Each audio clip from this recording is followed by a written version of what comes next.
in a world where the number of movies available is great, but many are so bad, you'll learn a new definition of hate. One man sifts and reviews through the movie sludge. One man will be the movie cop, jury, and judge. He goes by many names, but you know him by Movies Merica.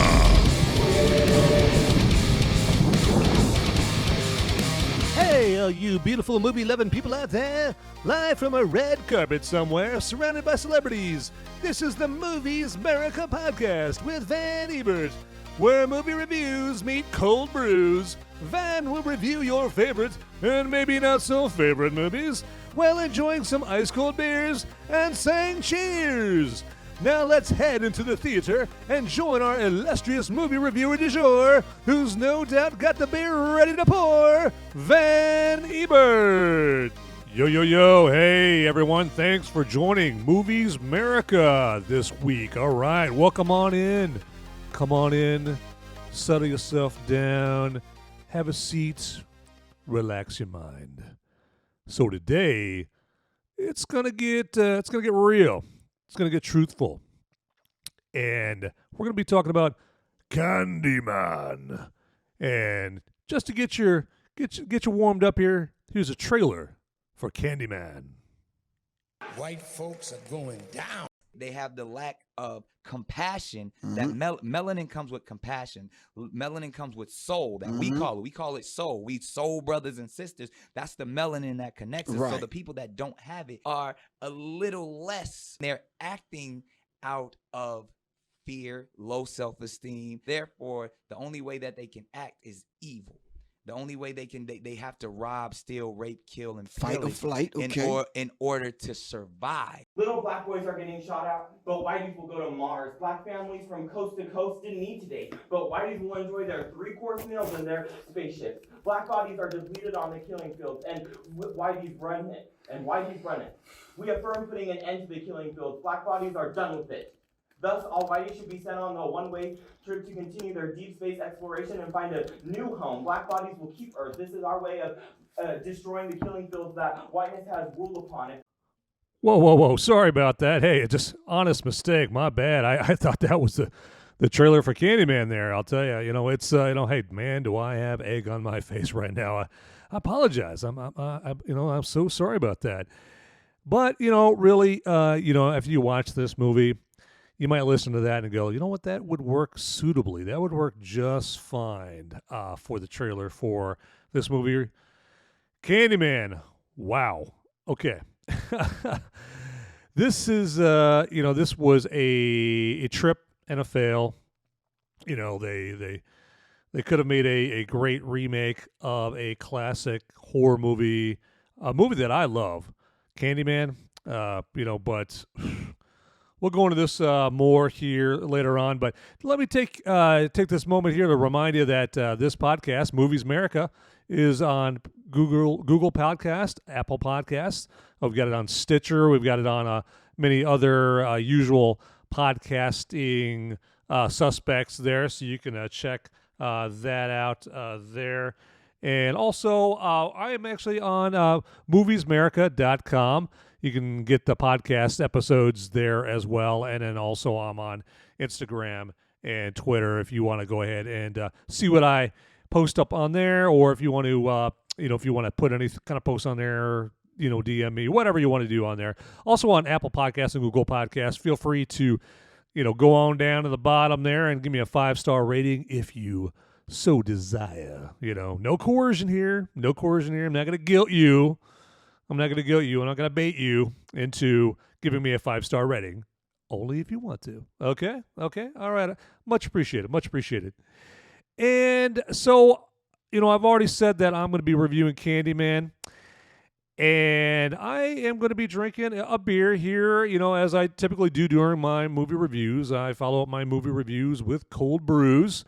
And today, to counter the messaging in this movie here, I am proudly going to be tugging off a Samuel Adams Boston Lager. That's right, one of our founding fathers, the governor of Massachusetts back in the day. You know, it's one of the founding fathers of this supposedly racist, terrible country. Yes, and yes, as you can tell, I will be getting, political in this podcast right here because this movie makes it impossible not to right there, so I unapologetically will get into that. And ultimately, if you can see this movie, you can take from it what you will. Don't let my opinion dictate what your opinion on this movie is here.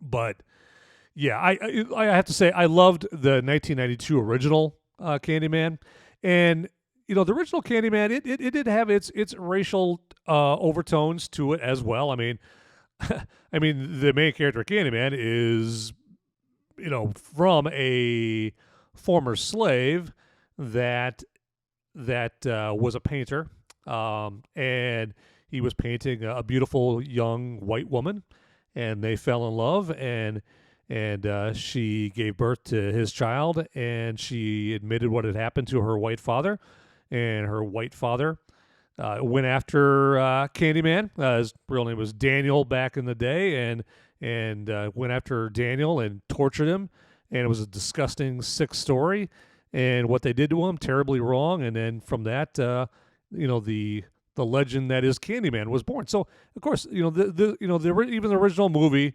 was rooted in, the black experience in slavery. I mean, but the movie was written, by a white guy. Is written by Clive Barker, of all people. It was an English, writer there, Clive Barker. I mean, a lot of people, would know him, from Hellraiser and other stories right there. I mean, Clive Barker wrote this story called The Forbidden, and that's where the Candyman character came from. It was even another white guy, Bernard Rose.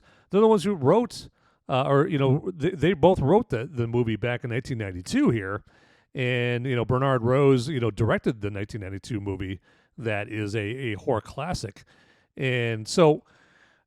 I would think that, the fact that movie in 1992 was such a hit, I mean, that was enough to get me to see this, this 2021 Candyman toilet pile is basically what it was. It got me to see it.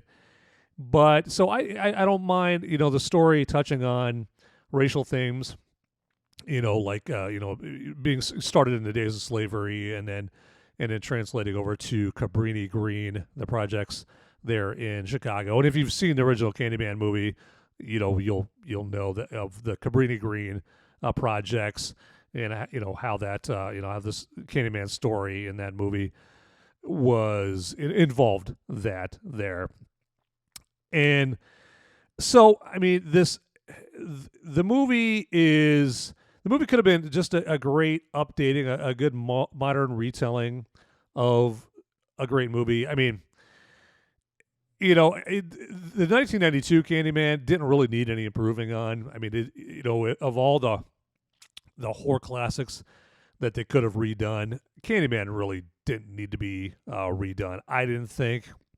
I think when you watch this movie, you'll realize why Jordan Peele from Key and Peele and then Nia DaCosta, the director, you realize like why they came up with this idea, because nowadays, the woke supremacists, all the race baiters are, they know that their messaging is better if they package it in well-known IP, well-known stories, well-known movies, that kind of thing, instead of just coming right out and saying, but white people are evil, white people are bad, black people have it so hard, black people have it the roughest, black people never do anything wrong, and white people always do everything wrong. I mean, you can't just outright say that, right?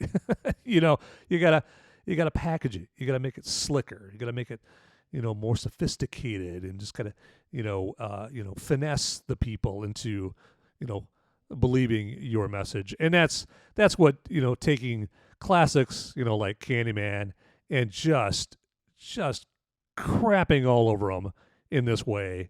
That's why they do that right there.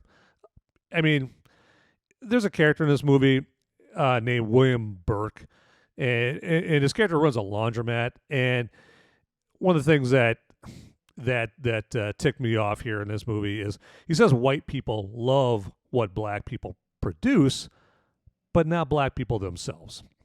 And this is just one broad generalization message that this movie is just trying to just put out there.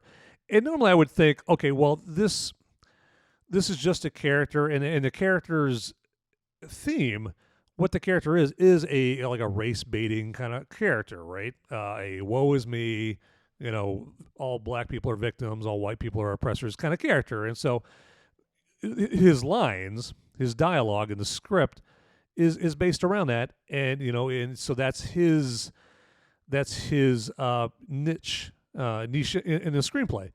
But mostly everybody in this movie is just like that, where it's just dripping with woe is me. I mean, we're just put upon by white people so much. There's nothing wrong with what we do. We're doing everything perfectly. It's just the white man just coming down and putting their boot on our neck and screwing us all over. So, and don't get me wrong. I mean, if there was a movie that went the other way, right, where it was a movie just starring a bunch of white people and these white characters are like, oh, black people are terrible, white people are the superior race, I would be on that movie just as bad as, just as much as I am on this one. I would be criticizing that movie just as much as I'm criticizing this movie, right? Because that movie would be just as wrong. It would just be going in the other direction, I don't like any movie that stereotypes, generalizes any race, because it's just lazy thinking. It's taking a painful moment or experience in your life, or moments in your life, and out of pure emotion and feelings, you just decide to go the lazy route and just paint a whole race or paint a whole group of people with a broad brush right there. And it's just derelict thinking. It's just, you can do better. You can do better. Just, turn on some extra brain cells, put a little more mental work into it, think in a more nuanced way, and you won't think so broadly and lazily like that. I mean, this whole movie just comes off like an after-school special about how supposedly terrible white people and cops are too. I mean, they go after cops in this, and again, I'm not saying all cops are perfect. I mean, what profession has total 100% perfection in it, right? Every profession has terrible people in it here, and I'm of the mind that the very, very few cops that are scumbags and legitimately do wrong should get nailed to the wall. They should like Derek Chauvin and George Floyd. Derek Chauvin, should have gotten nailed to the wall, and he did. I mean, there's but there's very few cases like that. As much as CNN and MSNBC and all the race baiters would tell you, they're trying to make you think like just the mass majority of cops are a bunch of kill crazy bloodthirsty racists that jump out of bed to get their first chance at killing black people. So that's what they think. But don't believe that. Be smarter than that. But for the very, very, very, very few bad apples that are in the police force, they should get nailed to the wall. But this movie just tries to portray like all cops are corrupt and racist, and they're just just jumping at any chance to oppress black people and kill them. I mean, just and and this movie did remind me of kind of like what Damon Lindelof did with another beloved franchise called The Watchmen. He took Watchmen and he turned it into this race baiting HBO series that also had the Yahya Abdul-Mateen II. That's who also plays the main character in this Candyman movie. He's in Watchmen, the HBO series. And Jordan Peele just does the exact same thing that Damon Lindelof did to Watchmen. Totally annihilated, just ruined it, just crapped all over the franchise just to put a political narrative out there. It's and I don't like that. I mean, it would be like neo-Nazis, adopting Star Wars or something like that, and like and developing characters and a screenplay that try to put forth, the narrative that all white people are great and superior and all black people are terrible, with the using the Star Wars franchise, right? Like using the characters and all that, like that would be just as bad, right? I mean, no one would stand for that, nor should they. So I mean that that is just something about, just another thing about this movie, that just torques me off about this. And I mean, and this won't happen. I know this won't happen, but I wish the audience that watches this movie wouldn't bite on the race bait on this movie's hook. Instead of doing the predictable crying of, I'm a victim, I wish they'd look up how to become successful. And I'm saying this because a big theme of this movie is the gentrification issue, where they gripe that, okay, since they tore down the Cabrini Green projects in Chicago, and a lot of well-to-do people moved into nicer housing in the area because, and they call that gentrification there. I wish that people would look up how to become more successful, black people in particular. I mean, and this doesn't just pertain to black people as far as looking to see what you can do to become more successful, but since this movie deals specifically with the idea of, okay, black people are being oppressed and suffering because evil white people are coming in and gentrifying poor neighborhoods, that kind of thing. I wish that the audience that you would think would see that race bait that's dangling off the hook of this movie and just chomp at it and just can't wait. They can't wait to chomp at that race bait there. I wish that a miracle would happen and they'd be like, you know what? I'm sick of being a victim. I'm going to look into like being more successful so that these nicer areas, these nicer places that they portray in this movie, as these evil places, that got created by the evil white people, that I can afford to live in those places, that I could afford a better life overall, and I hope that they maybe by some miracle develop the mentality of, hey, solving your problems by becoming successful. I know I sound like a motivational speaker right now. I don't mean to, but I think I'm just spewing common sense out there is what I think I'm doing, and just do that instead of, doing the easy thing and crying victim. I mean, just do something different. The crying of victim has just been done to death for decades. And where has it got black people, right? A few black people here or there have bucked that trend, right? They've been the exception to the rule, and they've gone out there. They've made very big successes of themselves. And I know mostly, people point to like entertainers and athletes that do that, but there are actually, entrepreneurs. There's business owners that do that. I mean, Ben Carson is a great example of that. He became, I believe, he became a surgeon. He bucked that trend. He didn't give into the, I grew up in this neighborhood and I've got the white man on his boot on my throat and I can't possibly do anything on my own. I need mommy and daddy government to come in and save my black, my black persona because I'm just too helpless without the help. I'm just a mere little black person because that's what I'm being told I am, and I'm just a little victim, and I need mommy and daddy government to come on in and make sure that mommy and daddy government have a D behind their name, of course, It's like, so Ben Carson is an exception to that rule. He's like, I'm not going to be anybody's victim. I want to make a lot more money than I could ever get off of all the free stuff, all the free goodies that the government is going to give me, the crumbs that they'll give me. Instead of getting the crumbs, I'm gonna go to college. I'm gonna go to medical school and become a surgeon. I'm gonna make major bank. I'm gonna make it rain. I'm gonna make this big money, a lot more money than I could ever get from the government. And why how was I able to do that?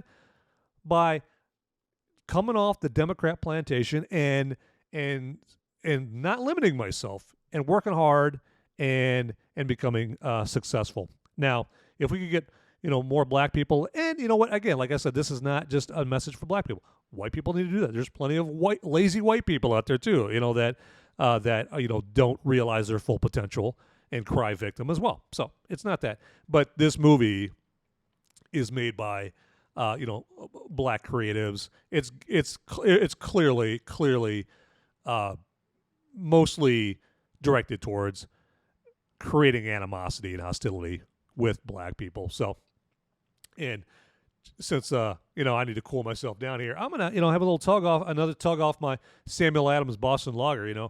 A patriotic America loving sip off of this Samuel Adams.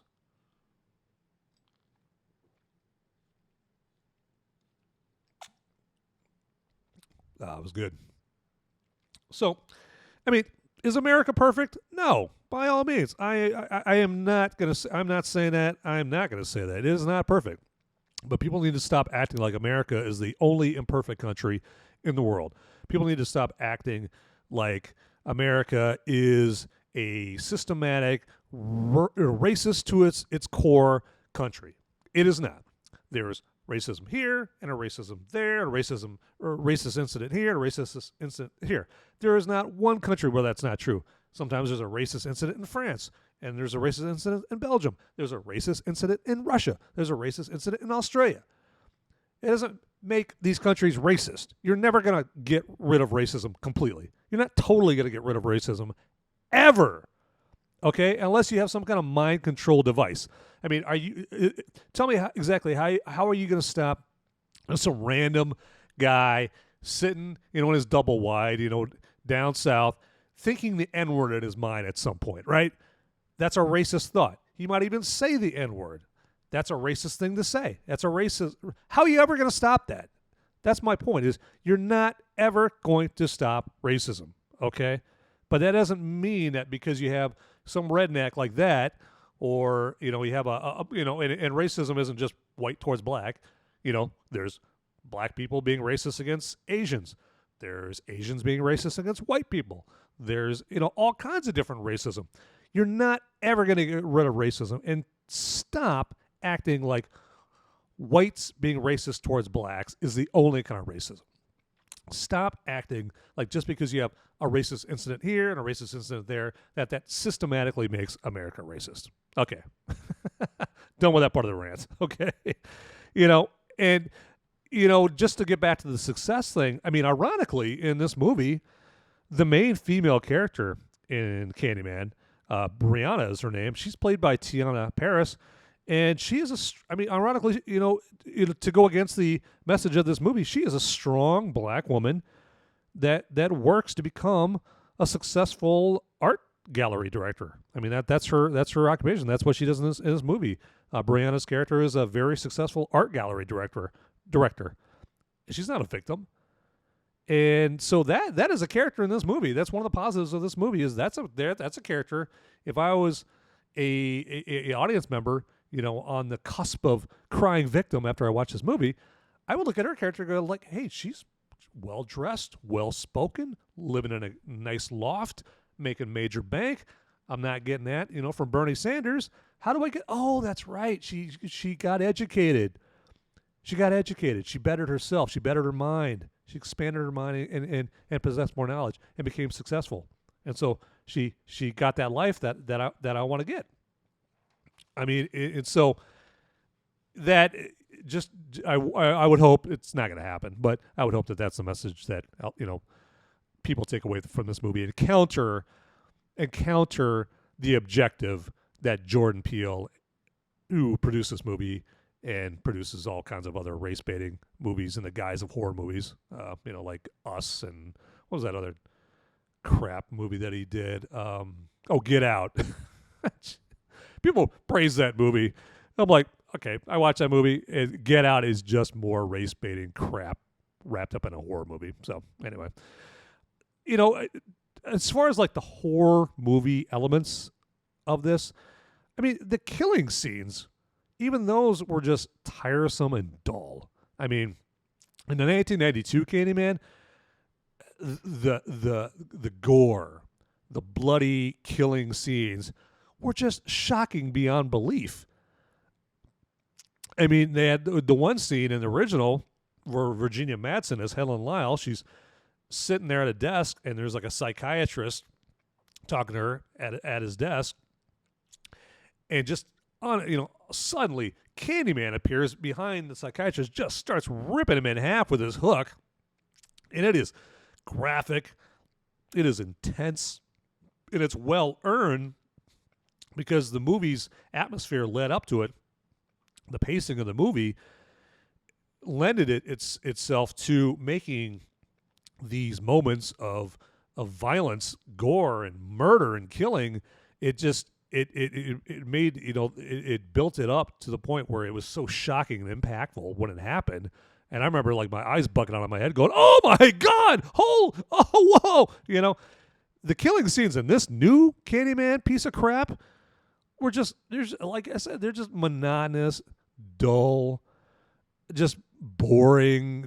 They were bloodless. I mean, when I go to a horror movie, most horror movies, if I'm going to go to a horror movie that, is the kind of movie where you think there'd be like gore and blood and guts and all that stuff, that's what I want to see. I want to see gore, blood, and guts. And I mean, any horror aficionado, that's what they want to see. If they're led to believe that, that's what they want. So even from take all the racism, all the race baiting stuff out of it, just from a horror movie aspect of it and the characteristics of a horror movie, they didn't even do the horror movie part of it right. Let me throw at least one positive out there. The cinematography was good. That was good. I mean, the movie does have a very David Fincher movie look. Social Network, Seven. Girl with a Dragon Tattoo. All those movies right there. So I mean that's positive. And I mean, and the opening titles, those were kind of cool. I mean, the music and the opening titles, the showing of the Chicago skyline with the eerie fog, and that was cool. That was cool. So they got that part there. Now you may be saying at this point there, and I understand this, you may be saying like, how can you have any thoughts on the experience of black people, Van? And it's true. I mean, I'm white boy Roy from Iowa. I'm, that's who I am. That's who I am. But that doesn't mean that I've had a blindfold on my entire life when it comes to race. And contrary to what people think about Iowa, okay, Iowa isn't 5 million white people and one black guy. Okay, that's what a lot of people think of Iowa. It's a bunch of farmers out in the cornfields, and then there's one black guy that are all chasing after. No, okay. The public high school that I went to. It was a large part of the people, the students there were black. Great, awesome. I'm all for. I don't think about it in terms of diversity. People, when I hear the word diversity, to me that makes me think like people are like, okay, we need to have 50% black people, 25% white people, 25% Asian people. We have to have a certain quantity of this and that and all that. It's like, what, just the people that are in a place are the people that are in a place. I don't give a crap about their race. I don't give a crap about their demographic. It's just the people that are in that place. Okay, so when I hear diversity, that word makes me laugh because it's just contrived, and it's just got an agenda behind it there. But like I said, I mean, I haven't had a blindfold on my entire life when it comes to race. Plus, what I was saying earlier here about choosing to be successful, it isn't just a message for black people. I mean, like I said before, there's lazy people of all stripes, of all races, and I'm not saying all black people are lazy. I better back that up. There's white people that are lazy. There's Asian people that are lazy. I mean, there's people of all races of that. Just like there's successful black people, there's successful white people, there's successful Asian people. It's just there's too much nuance to each race to just label everybody into these little groups and that kind of thing. Movies like this are just dangerous, and I just want to see more racial harmony. I want to get along with my black brothers and sisters. I want to get along with my Asian brothers and sisters, and to use a movie like this just to push a message of racial division, just so you can feel better about yourself, so you can push an agenda. Yeah, I'm not down with that right there. So I just, I think like we were making pretty good strides as far as racial harmony, ironically, until we elected our first black president, which you would think like would skyrocket our racial harmony, but apparently it had the exact opposite effect. So anyway, this movie is just one of the byproducts of that there. But hey, go out and see this movie if you want. As you could tell, I know it's hard to tell out of my review. You really have to decipher, through what I'm saying. That I did not like this movie, and not even just because of the racial stuff, just from the horror movie aspect of it. It wasn't even scary, wasn't even gory, it wasn't shocking or anything like that. It just was just blah. Okay, so I think I'm gonna go in. I'm gonna go cleanse my palate with some Shang-Chi and the Legend of the Ten Rings. That's an actual good movie from what I hear. So I'm gonna go do that. Anyway, so I thanks a lot for listening to this here. And again, I'm on Apple Podcast and Google Podcast, Instagram and Twitter. And all right, hey, until next time, let's keep watching those movies. Later, movie people. Hey guys, don't leave the video quite yet. Okay, I've got a popo. They're coming after me, and I don't have much time to tell you, but you need to like and subscribe this video right here down below. It's right down there. It's just waiting. It's waiting for you down there, okay? And make sure you watch these videos over here too. You'll be doing me a big favor. I'm gonna be in handcuffs pretty soon. All right, thanks for watching.